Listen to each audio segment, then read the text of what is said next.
welcome to the show. Todd, thanks so much for having me this afternoon. Sorry, a little bit helter-skelter start there. We are having some technical difficulties out in the San Francisco area, but we're ready to go now. And I hope hey, Todd. Okay, and your family and everything. Yes. Let's see. I'm waiting for it to go. We're not on yet. It looks like we might be live. My internet's a little slow today. All right. Well, thank you. So anyhow, Chris, let's go ahead and go on with the interview. Let's talk about some NFL. Do you agree with Roger Goodell that the draft will proceed, that it should proceed, and he warns against public criticism? Do you believe the NFL should have a draft, and do you believe in Goodell's procedure? I believe the going on with the draft as scheduled is fine. With the technology and aspect, I think you could go on with the draft and not have anybody in a major arena. You could do this out of an office where teams email or call in their picks, and then he just announces it. And then, you could have cameras set up with certain prospects and then do the interview for guys like Tua and Justin Herbert and, guys like that, Bryce Love. And that's where I think they should be doing it. To have the top prospects in a room together, granted, I know they say gatherings of 10 or less are acceptable, but I would not take any chances right now. I would just say, you know what, have it from an office, have Goodell at a podium, have the teams phone in their picks, and then do some of the interviews with GMs and the players or the coaches or whoever, and just go from there. So I think there's a way of doing it without having to have a big extravaganza, considering that, I mean, we're still, I know over here in California, we're still under the social distancing orders till April 30th. So I think the problem is Goodell and the NFL, they want to do things their way and on their schedule. And I think right now that's a mistake. So, I mean, this isn't the first time Goodell has gotten criticized for anything, but that would be my idea. And I wouldn't be surprised if Goodell between now and then, because he's got about 3 weeks to figure all this out, switches things up. Oh, Chris, those are excellent points. I do think that the NFL will only have it where they'll have they'll all be done by phone, obviously, or Skype, or however they want to do it, where you're able to see the general manager and the owner in the war room and with all the scouts, right. But they're all going to be separate. So they're going to have separate cameras everywhere, and the players will obviously be in their own house. And, and they're going to go ahead and do it from Vegas. Maybe Goodell will be in Vegas, but everybody else has to be separate.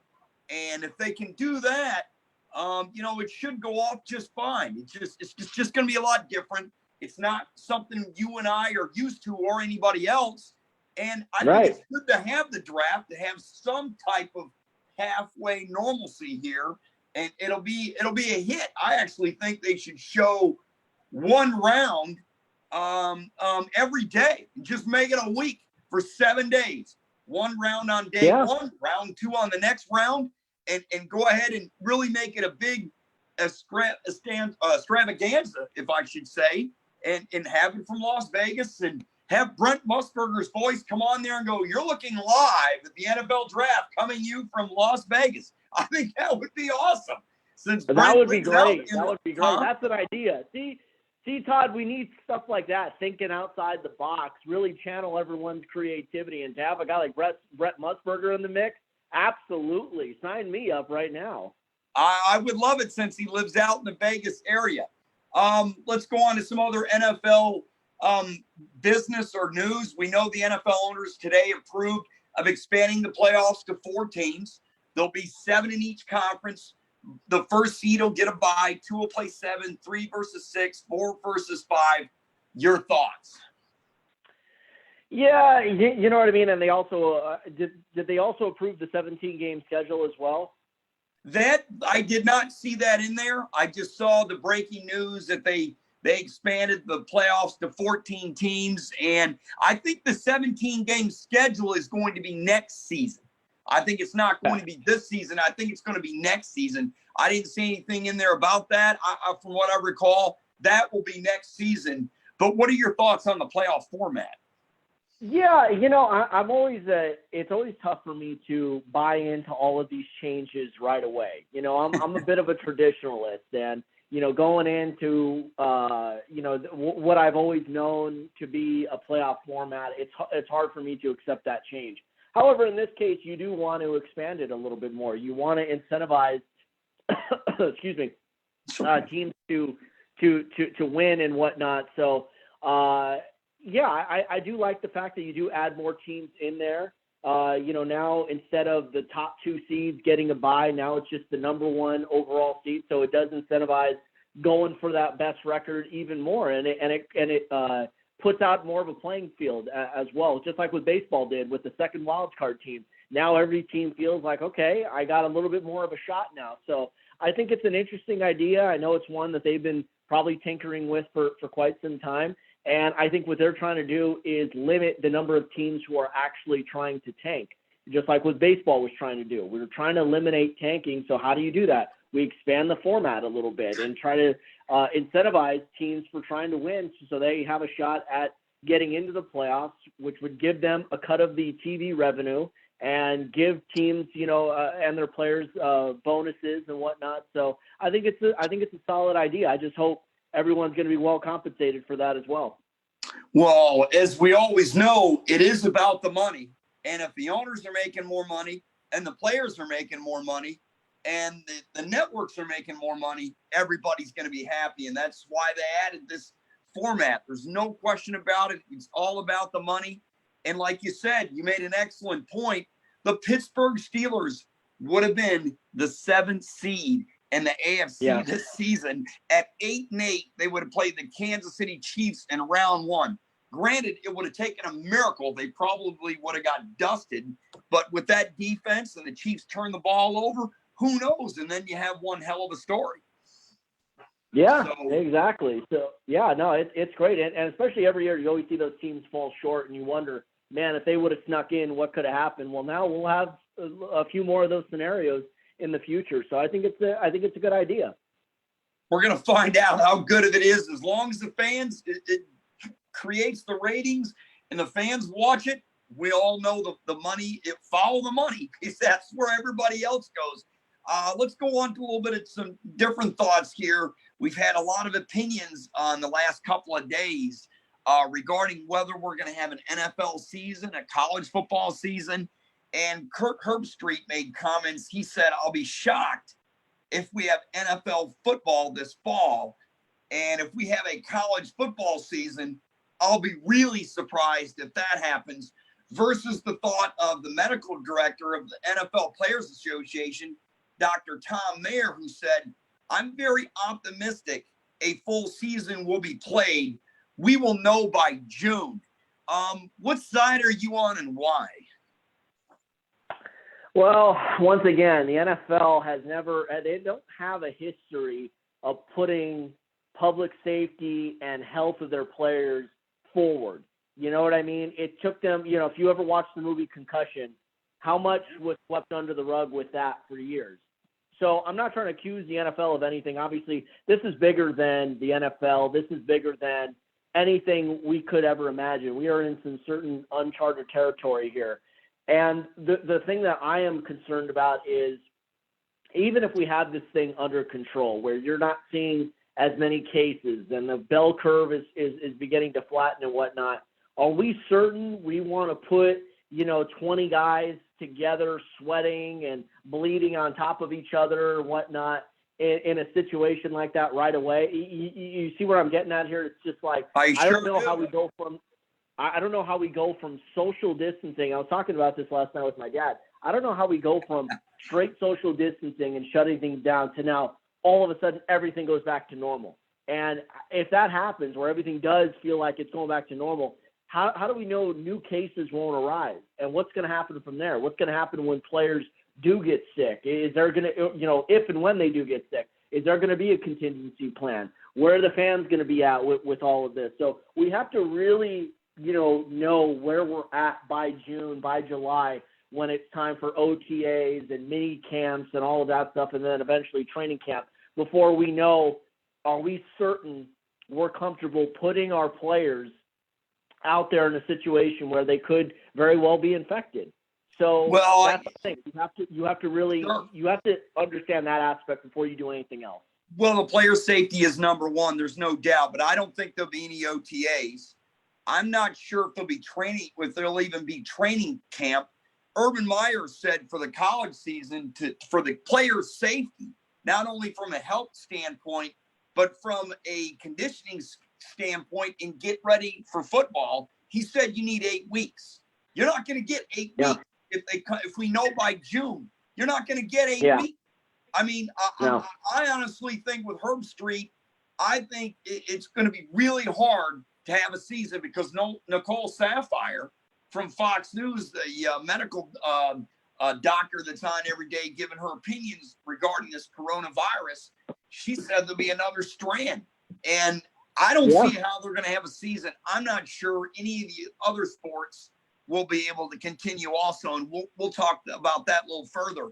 But, I like what Dr. Tom Mayer said, though. We'll know for sure by June. That's correct. Maybe Herb Street is being premature, but he's thinking long-term for the player safety along with Urban Meyer. So I'm not sure we're going to have a season. And if we do, the players trying to cram everything in just with a training camp, their health may be in jeopardy. We shall see. Yeah, no, it's very scary because even when we think that this thing is going to get under control and we'll have a medication that can hopefully combat this, much like we do now with the flu shot, we guys can get the flu shot and that kind of helps protect them from it. We don't know what kind of vaccine or what kind of proactive measures we're going to see in order to keep people from getting infected. So I don't know when everything is going to feel like it's going back to normal, but definitely there's a lot of things to sort out. But player safety, public safety, everyone's safety and health have got to be prerogative number one for Roger Goodell and the NFL. I'm with Chris Kamel, the host of Kamel's Corner podcast. Chris is out in Los Angeles. He's also part of the Showtime Forum podcast, which is a podcast about the Los Angeles Lakers. So we're going to go ahead and shift over from football to basketball. Big news today, the Chinese professional basketball was put on hold indefinitely. All sports have been postponed. And your thoughts on that, and also how does this affect the NBA in the future? It's a major step backward for the NBA and obviously for China as well. I mean, we had been hearing now for weeks that China is close to reopening everything, to getting back to normal, that players who were under contract for the CBA, for the Chinese Basketball Association, were supposed to be reporting back to their teams and getting ready for the season to pick up where they left off. We had heard that it was going to be sometime coming up. I mean, tomorrow is going to be April 1, so we had heard it's going to be sometime in this upcoming month. And now what I had heard is that, could there be a brand new outbreak happening in China, or fear of a brand new outbreak? Even though we had been hearing that China had gotten things under control. So, and I think the NBA, the reason why it's a step back from the NBA is because that's the model that the NBA was going to follow. They were going to watch to see if China, gets everything back to the way it was and starts up their basketball league and has the fans, we're going to monitor how many people, or if any, get infected again. So clearly there's something going on right now where they may have suffered a step back, maybe like you said, a new strand. We talked about a potential new strand and, more infections and more people testing positive and whatnot. So you wonder if that scare, or if that's already starting to happen, has caused the delay of the CBA. And now how it intrudes on the NBA season is the fact that now the NBA doesn't have a precedent. They don't have a model to follow to decide whether or not it's safe for these players and these games to resume. Well, it's an excellent point there. I liked it, especially at the end. Now they don't have a model. What are they going to do? And now there's got to be something going on in China. But you know how that is. We don't exactly get that news in a straightforward manner. And when we do get it, a lot of times it's too late. So, and it's downplayed. Well, exactly, and it's downplayed, which is another story for another day too. Right. But you know what? But we went right to what does the NBA do? How does this affect the NBA? And guys are thinking outside the box, and I did like this. I'm not sure if it'll work, but Jay Williams, who works for ESPN, former Duke player, very good player at Duke, his idea was a cruise ship. A basketball cruise ship, one in the Western Conference, one in the Eastern Conference. No fans. You have to isolate.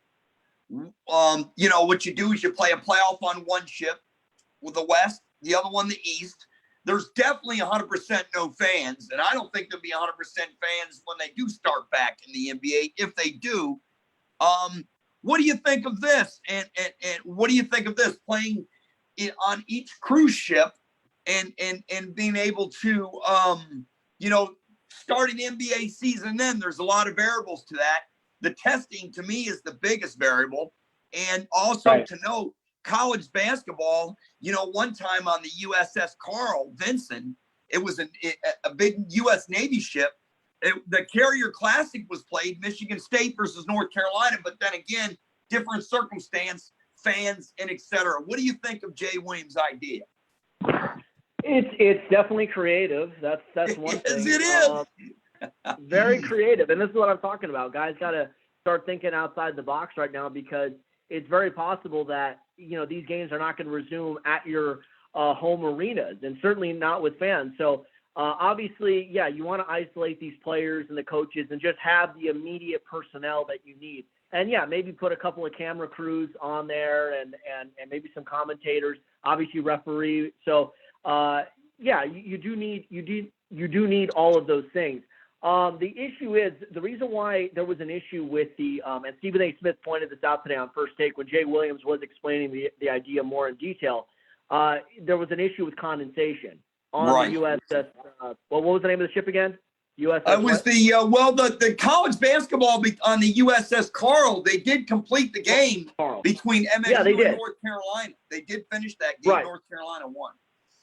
Right. So Jay Williams was saying, like, you know, that game was outside. This game would be in an enclosed environment. It would basically be an indoor gym on a cruise ship. Obviously, you have the cabins, you have restaurants where these guys could eat. I've been on many cruises, and I've played on those basketball courts, and obviously the newer ships have like NBA or college, you know, size courts on the outside. So and I'm sure there are a few brand new ships that have the gym inside. So obviously court size is something you have to worry about.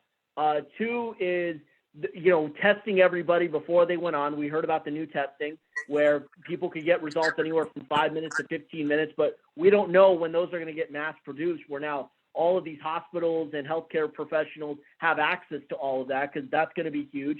And three, Stephen A. Smith pointed this out, like, you know, are they able to go on there with their families? Or yeah, do they I don't think so. By themselves? I think that's got no shot there.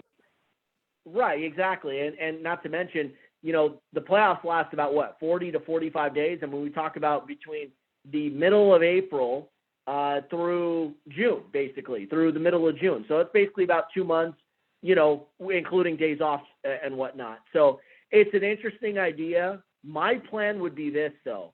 I would try to find a remote area where the cases are limited and you're isolated, but yet you're still next to things. You're still next to hospitals. You're still next to hotels. You're still next to certain things that you're going to need, you know, restaurants and those types of things. So that would, you know, my thing would be try to find a place in Idaho, Wyoming, Arizona, you know, New Mexico, whatever state does not have many cases and certainly not many deaths and certainly a low population. I think that would be my idea. The cruise ship idea, I don't know. I just don't know the logistics if it's going to work. It's creative, and maybe there might be 2 ships you could find to use it, but man, there's a lot you'd have to iron out before you sign off on something like that if you're Commissioner Adam Silver. There's a lot you'd have to iron out no matter where you go. You know, you mentioned an interesting places, my idea wouldn't be to have it in the United States. Mine would have it in a remote area up in Canada. Everybody's got a passport anyway. Send it up to what are those big cities there? Deer something up in Canada, where you send them way up there, and you know, you try to have a tournament there. But then again, you've got all the problems with it. I mean, you got to find a facility. You've got to find a hospital nearby. Right. I mean, we can sit here and go through all this, but honestly, I don't think any of it's doable. I don't think any of it is. And the Chinese situation today, to me, was unfortunately the final straw. I think I don't know if the NBA will have a season. I would say as of right now, it will not. They're still having issues months later, and we're still at the beginning of it. So I don't think any idea is unfortunately going to work, but it is fun to throw it around and see what somebody can come up with. Exactly. So, and that's the whole thing, is you have to think outside the box. And once again, just like with the NFL, player safety, safety of the coaches, safety of whoever else is involved, the referees, the medical staff. You want to have enough equipment. You want to have enough food. You want to have enough of A, B, and C. I mean, there's so many. I can't even list them all, but I mean, believe me, there's so many variables you can't list. There's so many variables that you don't think of until an emergency like this and a pandemic like this happens. I mean, we are in such uncharted waters. There's no precedent for something like this. There's no contingency plan, because we've never had to go through this in our lifetimes anyway. And the times that we did have to go through this, it was what? A 1944 for World War II. I mean, we're talking 75, 76 years later. That my mom's in her 70s and she's never been through it. There you go. It's unbelievable, Chris. I mean, basketball is such a contact sport that I just don't think they can pull it off. I don't think you can even pull it off in baseball. And you play that outside because you've got a dugout. So, you know, you've got medical personnel. I just don't see how you can do it. You're listening to Chris Kamel, host of Kamel's Corner podcast. He's also a big part of Showtime Forum podcast, which is a podcast on about his Los Angeles Lakers out in Los Angeles, California. Chris, let's go to the Lakers. You know, right now they're playing their best basketball. Does this playoff hurt them or help them? Because they had the best record in the conference. It's Showtime. Me and you like the Lakers very much, even though I'm from Michigan originally, but I watched Irvin Magic Johnson play as late as high school at Lansing Everett, and watched him in college on a black and white TV when he played at Eastern Michigan, Michigan State. My wife went to Eastern, and watched him play in the NBA. He was the one that, he was my favorite Laker. Yeah, no, definitely. Magic was is and always will be a legend. I know his departure from the Lakers as president of basketball operations last year was messy. A lot of people thought it was setting off a nuclear bomb to the organization, but the organization has been able to recover from that. But obviously, in the hearts of Laker fans, he'll always be beloved. The five-time champion, rookie of the year. Oh, no, he was a rookie of the year. He did win a championship in his rookie year, though. Sure did. Three-time MVP. Magic is obviously special. As far as the Lakers go, you talked about the layoff and everything. I think it's twofold. In some aspects, it helps a guy like LeBron James or Anthony Davis get some rest. But on the other end, when you have too much time off, you're basically it stunts any momentum that you may have had. Guys that were in, top tier conditioning and mid to end of the season conditioning, now that gets ceased, and you don't have access to a gym, so it's not like you can go out there and play 5-on-5 every day or get in some good workouts and everything. You're basically stuck at home trying to work out at home. And if guys don't have a hoop and a basket, it's hard for them to stay fresh. So I think it definitely hurts them. I think it hurts the Milwaukee Bucks. I think it hurts the Clippers. I think it hurts anyone who is playing really good basketball at this juncture of the season, because assuming this thing lags on to the summertime, if that, basically it's almost like you've had an off season within a season. And that's then you got to try to get ready, right? Yeah, exactly. You have to try to ramp it up, because some may just, the league office may decide, hey, forget the regular season, we're jumping straight into the playoffs. So whoever with a top 8 seeds in both conferences, that's your seeding at this point. At however many games you have. this is where we're at. So, well, it's an excellent point. I like your point. I think they will jump right to the postseason. I don't see how in the world you can play any regular season games. LeBron James made a great point there, Chris, about my body just stopped.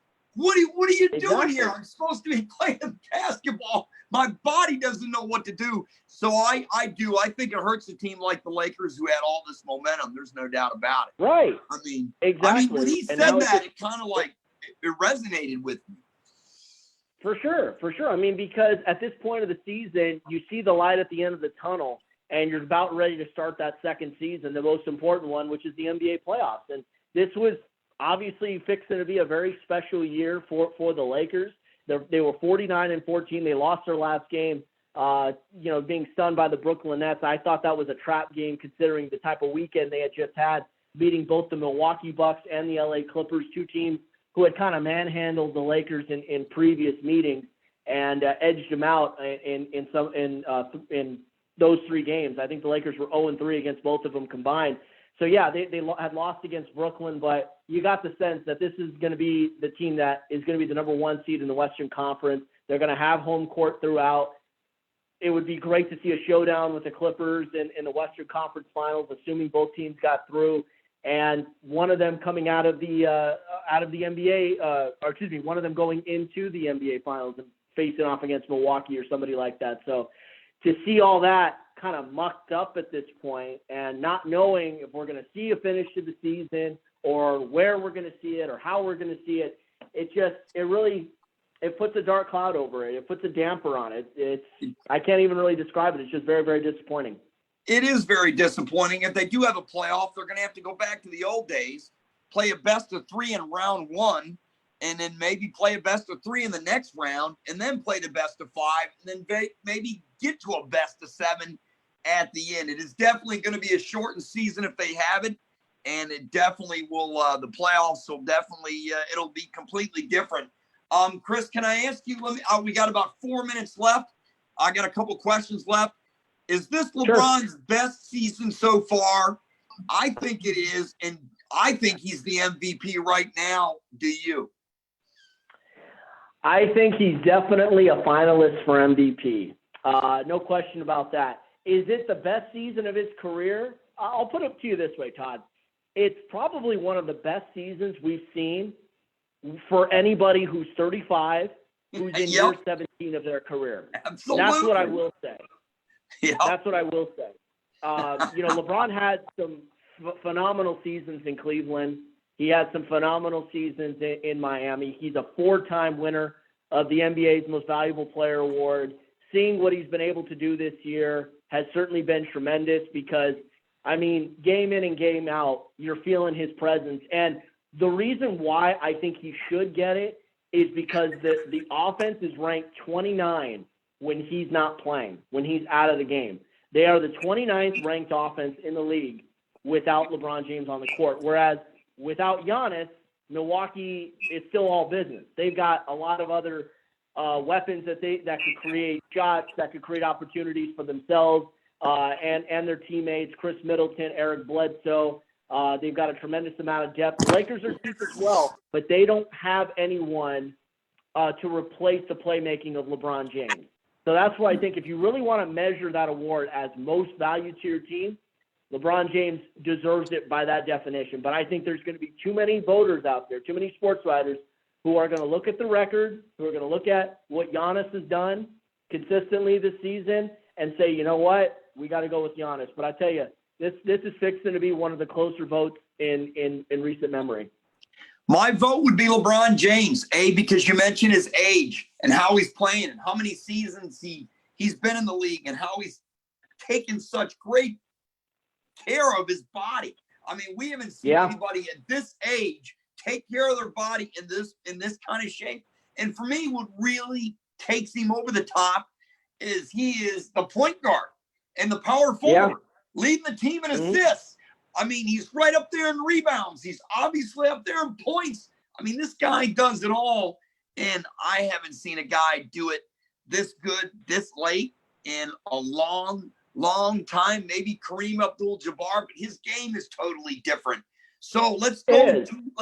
we'll go ahead and go to the last question, and we got to wrap it up. I really thank you for coming on. This one, to me, I kind of gave my answer earlier, and everybody could argue, but who is the best Laker of all time, in your opinion? Oh, man, killing me here, Todd. You're killing me here. You're killing me. My goodness. I had to do it. I know you did. My goodness, this is very tough. I mean, I've always broke it down into two separate Mount Rushmores, in my opinion. I think on Mount Rushmore A, you've got Jerry West, Kobe, Magic, and Kareem. I don't think anyone could argue that. That's Mount Rushmore A. Mount Rushmore B, you've got Wilt, you got Elgin Baylor, you got James Worthy, and a toss-up between Gail Goodrich and Pau Gasol, in my opinion. Yeah. Or Shaq, actually. I'm sorry. Forget Pau Gasol. You got to put Shaq on there. Almost forgot about that. Greatest Laker of all time, just based on impact and what he meant for the league and obviously for the team, I have to say Magic Johnson. Magic came in 79. The Lakers were kind of mediocre, even with Kareem. And not only did he change the fortunes of the Lakers, he changed the fortunes of the league with a big assist from his good pal and arch rival Larry Bird and the Celtics. The NBA was on tape delay. There was no live NBA finals until Magic and Larry came into the NBA and really jump-started two dormant yet iconic franchises. So Magic Johnson, 5 championships, 9 finals appearances in a 12-year career. That is nothing short of amazing and impressive. The way he played, his ability to dictate the game by only taking 12 shots, his ability to rebound, his ability to pass, and yet he could still also give you 20 to 25 points on any given night when you needed it. So Kobe is amazing. I lived through all 20 years of Kobe's career, and I was lucky to see him win 5 championships as well. It's very, very difficult. Kareem is arguably the greatest big man to ever play, but Magic and the impact he had on that organization at a critical time in the league where the league could have just folded up, he meant so much to them. He's meant so much to the Lakers, and he created a standard, keep this in mind, that Kobe and Michael and all these other players tried to live up to during a certain point in time. So for me, it's extremely close, but I got to go with Magic Johnson. I agree with you. It's extremely close, and what made it over the top for me was that Magic, and along with Bird, they saved the NBA. That's why I think, they saved the NBA. You mentioned it. The NBA was on tape delayed. The finals were tape delayed. Could you imagine that? Yeah. I mean, and when I listen to Larry Bird say, Magic's the best basketball player that I played with, because he played with him in the Olympics, and the best player that I played against. And they didn't like each other. They hated each other until they did the Converse commercial together in French Lick, Indiana, when Magic came there, and then they became tight as can be, and they're tight today. And I would rank it Magic 1A. I got to give Kobe 1B, but Magic's just ahead. Then I would say Jerry West. Then I would say Kareem. That would be my top 4. Is that your top 4? Yeah, I think I would put Kareem a little bit ahead of Jerry West. Over the logo? Not by much. Yeah, the logo, it's tough for me. It's tough for me because I'm also looking at championships. I'm looking at how, you look at longevity and things like that. And Kareem was able to break through and win a little bit sooner in his career than Jerry West did. I don't know. It's very tough because also, too, consider this, Todd. All these guys played in different eras, different rules, different competition. Sure. Maybe Jerry West has 6 rings if he doesn't have to go up against Bob Cousy, Bill Russell, and the Boston Celtics in the 60s and whatnot. Maybe if they would have had Wilt earlier in his career, things would have been different. Who knows? That's the aspect of it, but it's a fun conversation to have. And you have other Laker greats. You've got Shaq, who for 8 years dominated the league. James Worthy, spent all 12 years with the Lakers. I mean, he was a big Norm Nixon. Norm Nixon, yeah, but I'm talking about like Hall of Fame greats. Yeah, no, I was just throwing in players in there that were really underrated. that were Sure. great players. Norm Nixon, he was a very underrated player. Yeah, Byron Scott, Michael Byron Cooper, Scott. AC Green was really good. Yep. Bob McAdoo in the 80s was really good as well. Gail Goodrich, not enough people talk about what he meant to the Lakers in the 70s, Right. because he was the one who basically picked up where Elgin Baylor had left off. Elgin, I think, had retired suddenly in the middle of that 72 season when they won 33 straight, and he kind of helped become that third option next to West and Chamberlain and helped them knock off the New York Knicks in 72. Brian Shaw, Derek Fisher, Rick Fox, Robert Ory, Horace Grant in the modern era. George Gasol. Mikan. George Mikan. Well, you're going back Minneapolis days. Yeah, Yep, no, I am.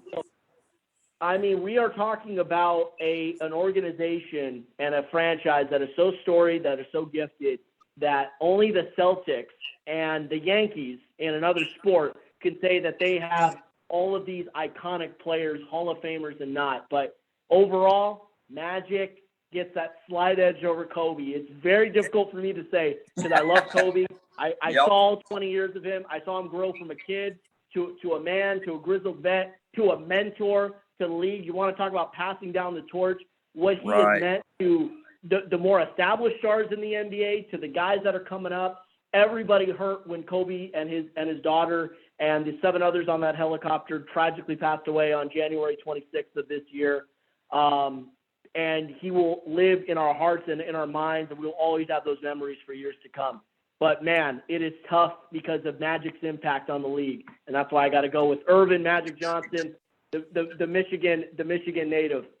The Michigan native, our former Michigan State great who played for Judd Heathcote. Him and Larry Bird played in probably, one of the highest ranking games of all time, the 1979 NCAA championship game between Magic Spartans and Larry Bird's Sycamores. And I think the difference in that game, Magic had Greg Kelser and Larry Bird did not. But Chris, thank you so much for coming on today. I really appreciate it. Had a lot of fun. I'll have to join you on your Showtime podcast sometime and talk some more Lakers. I love talking to Lakers with you. And I really appreciate you coming on, and we'll talk to you sometime in the near future. Todd, thank you so much for having me on this afternoon. And yeah, if I don't get you on the Showtime forum, I'll definitely get you on Camelo's Corner, and I talk a lot of Lakers on that one too. Hey, that's fine by me. That's Chris Camelo, everybody.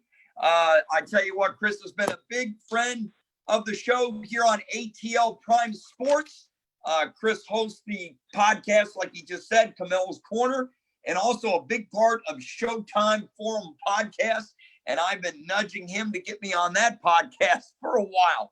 Well, I want to thank everyone for listening. I want to thank all the listeners out there. I hope you're safe. I want you to hashtag stay at home and enjoy your time with your loved ones. And I know Easter's coming soon. And I just think about the right things and do the right thing. As always, do the right thing, and good things will happen to us here in the United States. God bless America. I just want to let you know one more thing before we go. On Thursday, I'm going to have Jake Wood on the podcast. Jake Wood is the first African-American to go through the Detroit Tigers organization and play for the Detroit Tigers. He made his debut in April of 1961. That'll be on Thursday's podcast from 4 to 4:30 Eastern Standard Time here on ATL Prime Sports. Tomorrow, we'll have another show on ATL Prime Sports from 8 to 9:15 Eastern Standard Time. Join myself, Stephanie Stallworth, and JJ, and we're going to be talking sports with you during that time period. You can call us. We take calls on Wednesday only at 678-280-7123. Once again, thank you very much, everybody, for listening, and have a great evening.